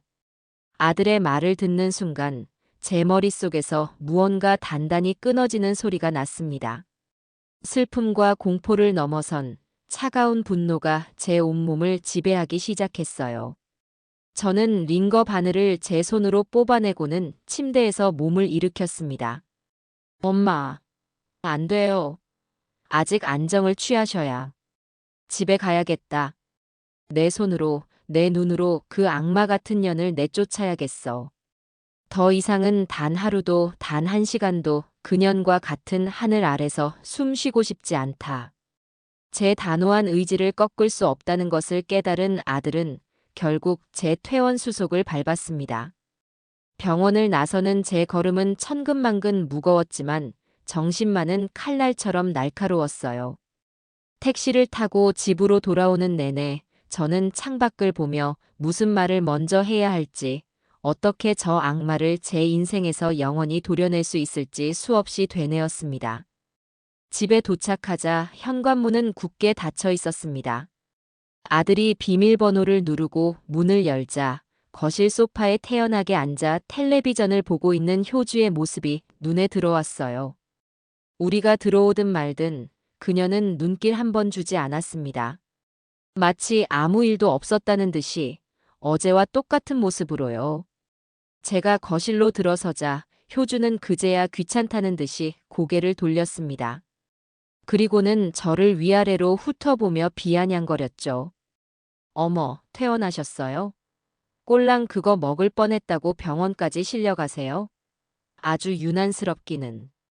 덕분에 저만 나쁜 년 됐잖아요. 그 말을 듣는 순간 저는 이성을 잃고 효주에게 달려들 뻔했습니다. 하지만 아들이 제 앞을 막아섰어요. 그리고는 이전과는 완전히 다른 차갑고 냉정한 목소리로 효주에게 말했습니다. 아들의 목소리에는 더 이상 망설임이나 연민 따위는 없었어요. 변효주 씨. 아들은 처음으로 효주의 이름을 불렀습니다. 당신이 저지른 짓이 인간으로서 할 짓이라고 생각합니까? 효주는 아들의 그 서늘한 목소리에 잠시 움찔했지만 이내 다시 뻔뻔한 표정을 지으며 대꾸했습니다. 뭐가요? 내가 뭘 어쨌는데요? 나는 분명히 좋은 뜻으로 한 거라니까요. 죽어서 썩어 없어질 물고기 영양가 있게 끓여서 몸보신 시켜주려던 게 그렇게 큰 죄예요? 당신이나 당신. 엄마나 사람의 성의를 이런 식으로 짓밟아도 되는 거냐고요. 성애? 당신 입에서 지금 성이라는 말이 나와. 내 어머니가 당신이 저지른 그 끔찍한 일을 알고 충격으로 쓰러져 병원 신세까지 지고 오셨어. 그런데도 당신은 아직도 당신이 뭘 잘못했는지 모르는군. 잘못한 거 없으니까 모르는 거죠. 오히려 내가 피해자 아니에요. 나는 시어머니한테 잘 보이려고 한 죄밖에 없는데 당신들은 나를 무슨 살인자 취급하잖아요. 억울해서 못 살겠네, 정말. 효주는 눈 하나 깜짝하지 않고 거짓말을 쏟아냈습니다. 그 모습을 지켜보던 저는 저것은 인간이 아니라고 인간의 가죽을 뒤집어 쓴 무언가라고 확신했습니다. 더 이상은 대화가 무의미했어요. 아들도 그것을 깨달은 듯 깊은 한숨을 내쉬고는 마지막 말을 건넸습니다. 그것은 더 이상 분노의 외침이 아니었습니다. 모든 감정이 사라진 차갑고 단호한 선고였죠. 나가. 뭐라고요? 나가라고 했어. 10분 줄 테니 이 집에서 당신의 모든 흔적을 가지고 사라져. 당신이 가지고 온 모든 쓰레기들 하나도 남김없이 챙겨서 당장 내 눈앞에서 우리 엄마 눈앞에서 사라지라고. 아들은 조용하지만 그 어떤 고함보다도 단호하게 말했습니다. 효주는 잠시 그 말의 의미를 파악하지 못하는 듯 멍하니 서 있다가 이내 상황을 깨닫고는 악을 쓰기 시작했어요. 지금 나보고 나가라는 거야? 당신이 뭔데 나보고 나가라 말아야.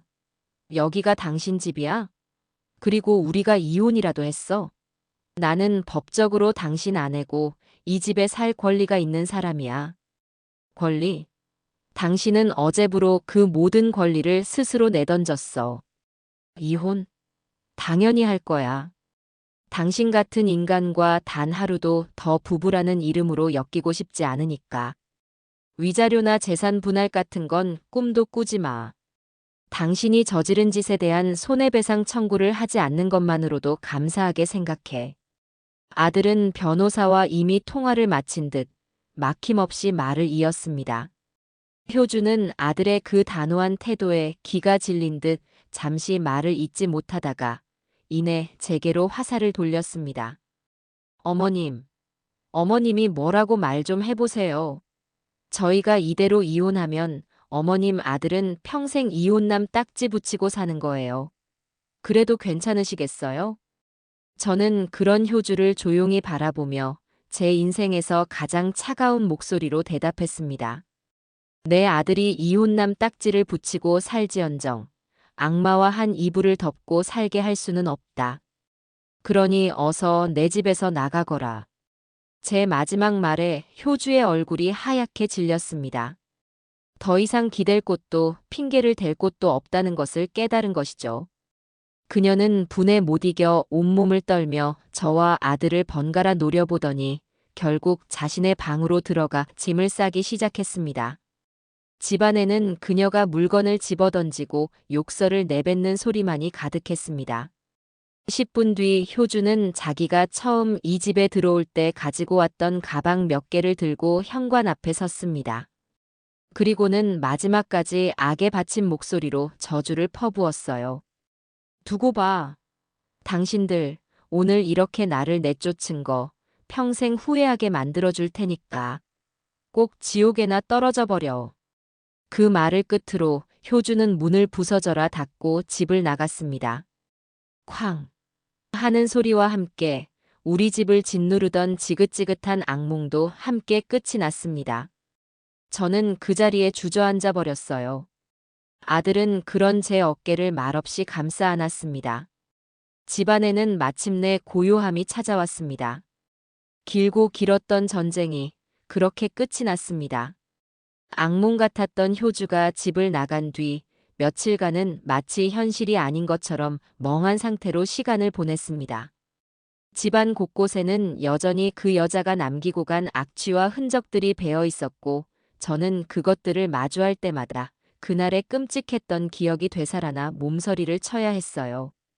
아들 태식이는 며칠간의 시간을 제 곁을 지키며 안정을 찾는데 도움을 주었고 그 후 곧바로 변호사를 통해 이혼 절차를 진행하기 시작했습니다. 며칠 뒤 태식이는 변호사 사무실에 다녀와서 제게 그 결과를 알려주었습니다. 엄마, 변호사님이 그러시는데 우리가 절대적으로 유리하대요. 아들은 오랜만에 조금은 편안해진 얼굴로 말했어요.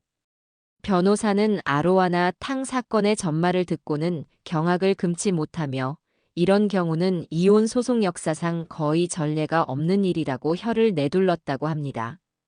효주가 저지른 행위는 단순한 부부간의 다툼이나 성격 차이의 수준을 넘어 민법에서 규정하는 배우자 또는 그 직계존속에 대한 심히 부당한 대우에 명백히 해당하며 그 정도가 극심하여 혼인을 계속하기 어려운 중대한 사유가 된다는 것이었죠. 변효주 씨 쪽에서는 계속해서 위자료와 재산 분할을 요구하고 있나 봐요.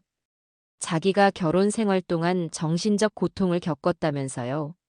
뭐라고? 그년이 정신적 고통? 적반하장도 유분수지. 저는 기가 막혀 소리쳤습니다. 아들은 저를 진정시키며 말을 이었어요. 하지만 변호사님이 그러셨어요. 꿈도 꾸지 말라고요. 이 집은 엄마 명의의 특유 재산이라 재산 분할 대상이 아닐 뿐더셔. 제 사업 빚 때문에 우리에게는 분할해 줄 재산 자체가 없어요. 오히려 혼인 파탄의 주된 책임이 명백하게 변효주 씨에게 있기 때문에 우리가 역으로 위자료를 청구해야 할 판이라고요. 그 아로하나 탕 사건은 법정에서 명백한 증거로 효주의 발목을 잡을 거라고 했습니다. 그 말을 듣는 순간 제 속이 다 시원해지는 기분이었습니다. 그 여자가 돈 때문에 그토록 제 물건을 훔치고 저를 기만했는데 결국에는 빈손으로 쫓겨나게 된 것이니까요. 법과 정의가 아직은 살아있다는 사실에 안도감마저 들었습니다. 그 후로 효주에게서 몇 번이나 연락이 왔다고 합니다. 태식이에게 전화를 걸어 울고불고 매달리기도 하고 다시는 안 그러겠다며 싹싹 빌기도 했답니다. 하지만 태식이의 마음은 이미 돌아선 지 오래였어요. 아들은 단호하게 다시는 연락하지 마시오. 모든 이야기는 변호사를 통해 하십시오. 라는 말만 남기고 전화를 끊어버렸다고 해요. 결국 막다른 길에 몰린 효주는 자신의 부모님, 즉 제 사돈댁에 찾아가 거짓말로 도움을 청한 모양이었습니다. 태식이가 바람을 피워서 자기를 내쫓았다느니 제가 악독한 시어머니라 자기를 구박했다느니 하는 온갖 레퍼토리를 다 동원해서요. 처음에는 딸의 말만 믿고 격분했던 사돈어른 내외가 저희 집으로 쫓아올 기세였다고 합니다. 하지만 태식이가 그들에게 차분하게 그리고 아주 상세하게 그간 있었던 모든 일들을 설명했습니다.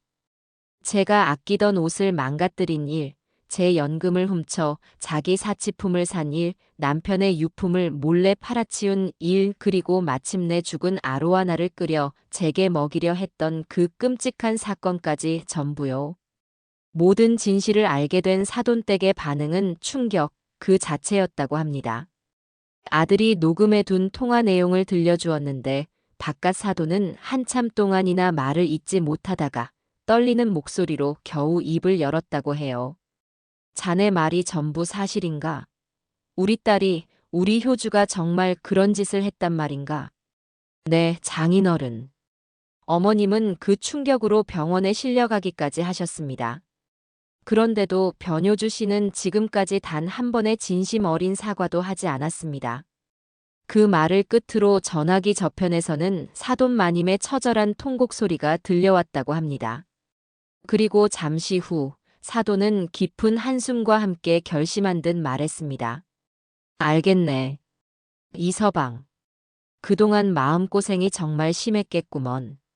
자네와 자네 어머님께 내가 대신 사죄하겠네.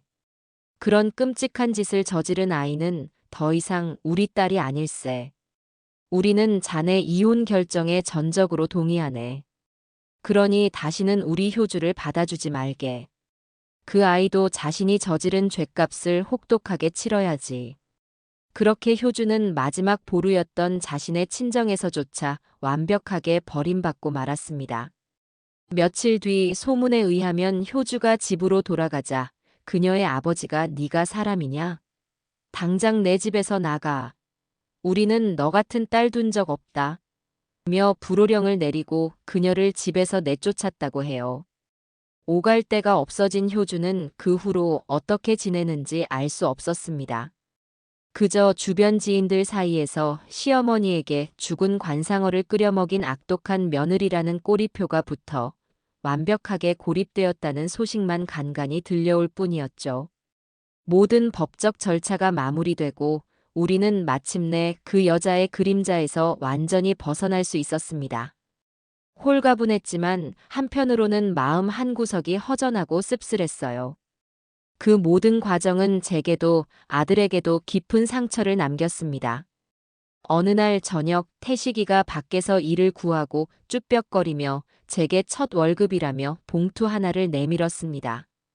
예전처럼 큰 돈은 아니었지만 땀 흘려번 돈의 가치가 고스란히 느껴지는 세상에서 가장 귀한 돈이었죠.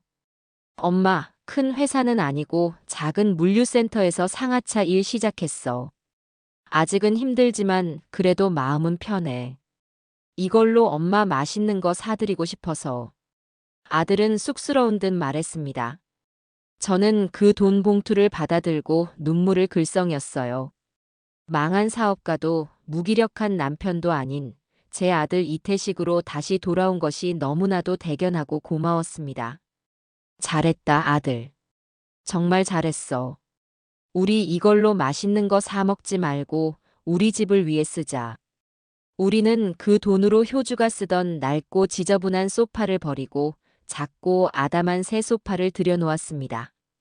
그리고 그날 밤 저와 아들은 새로 산 소파에 나란히 앉아 텔레비전을 보며 오랜만에 소리내어 웃었습니다. 화려하지는 않지만 정직하고 평화로운 새로운 시작이었습니다. 비 온 뒤에 땅이 굳는다는 말처럼 우리 모자는 그 지독한 폭풍우를 견뎌내고 더욱 단단해져 있었습니다. 지옥 같았던 시간이 지나고 우리 집에는 더디지만 분명하게 평화가 찾아오고 있었습니다. 하지만 그 평화는 그저 가만히 있는다고 찾아오는 것이 아니었어요. 저와 아들은 그 악몽의 흔적을 지워내기 위해 부단히 노력해야만 했습니다. 그 첫 번째 과업은 집안 곳곳에 묻어있는 변효주의 흔적을 완벽하게 지워내는 것이었습니다. 주말 아침, 저와 태식이는 팔을 걷어붙이고 대청소를 시작했습니다. 그것은 단순한 청소가 아니었어요. 지난 몇 달간 우리를 짓눌렀던 어둡고 탁한 기운을 모두 씻어내는 신성한 의식과도 같았습니다. 우리는 가장 먼저 효주가 남기고 간 물건들을 모두 내다버렸습니다. 그녀가 사들였던 취향 없는 가구들, 번쩍거리기만 하던 싸구려 장식품들, 미처 챙겨가지 못한 그녀의 옷가지들을 커다란 쓰레기 봉투에 담아냈죠. 봉투가 하나둘씩 쌓여갈수록 제 마음속에 응어리져 있던 분노와 서름도 함께 버려지는 기분이었습니다. 엄마, 이거 기억나? 효주가 엄마 찻잔 팔아서 사온 거라고 거짓말했던 그 영양제. 아직 뜯지도 않았네. 아들이 창고 구석에서 먼지 쌓인 상자를 발견하고는 씁쓸하게 웃었습니다. 그 여자의 거짓말과 위선이 담긴 물건이었죠. 당장 갖다 버리거라. 보기만 해도 속이 울렁거린다. 우리는 효주가 들여놓았던 모든 것을 버리고 제가 창고에 처박아 두었던 제 손때 묻은 물건들을 다시 꺼내 제자리에 놓았습니다. 남편이 아끼던 흔들의자가 다시 거실 창가에 놓였고 제가 직접 술을 놓은 쿠션들이 소파 위를 장식했어요. 벽에는 태식이의 어린 시절 사진과 우리 부부의 빛바랜 결혼 사진이 다시 걸렸습니다. 집이 원래의 모습을 되찾아갈수록 제 마음도 잃어버렸던 평온을 되찾아갔습니다. 모든 청소를 마친 뒤 우리는 집안의 모든 창문을 활짝 열었습니다.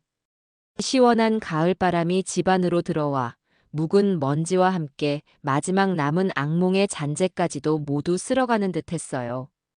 햇살이 가득 들어오는 거실에 서서 저는 정말 오랜만에 깊고 편안한 숨을 내쉴 수 있었습니다. 이곳은 더 이상 그 여자의 점령지가 아닌 온전한 나의 집, 우리의 보금자리였습니다. 그렇게 며칠이 지난 어느 날 오후 전화벨이 울렸습니다. 제 오랜 친구 경자였어요. 효주 때문에 그토록 민망하고 창피했던 날 이후로 차마 먼저 연락할 용기가 나지 않았는데 경자가 먼저 전화를 걸어준 것이었죠. 윤자야, 나야. 잘 지내니? 소문은 대충 들었다. 그동안 얼마나 마음고생이 심했어. 친구의 따뜻한 목소리를 듣는 순간 저는 꾹꾹 눌러왔던 감정이 북받쳐 올라 한참을 울고 말았습니다. 경자는 아무 말 없이 제가 진정될 때까지 기다려 주었어요. 저는 그동안 있었던 모든 일들을 마치 고해성사를 하듯 친구에게 털어놓았습니다. 경자는 제 이야기를 모두 듣고는 함께 분노하고 함께 슬퍼해 주었어요. 그런 끔찍한 일을 겪었으니 정말 장하다 윤자야. 잘 이겨냈어.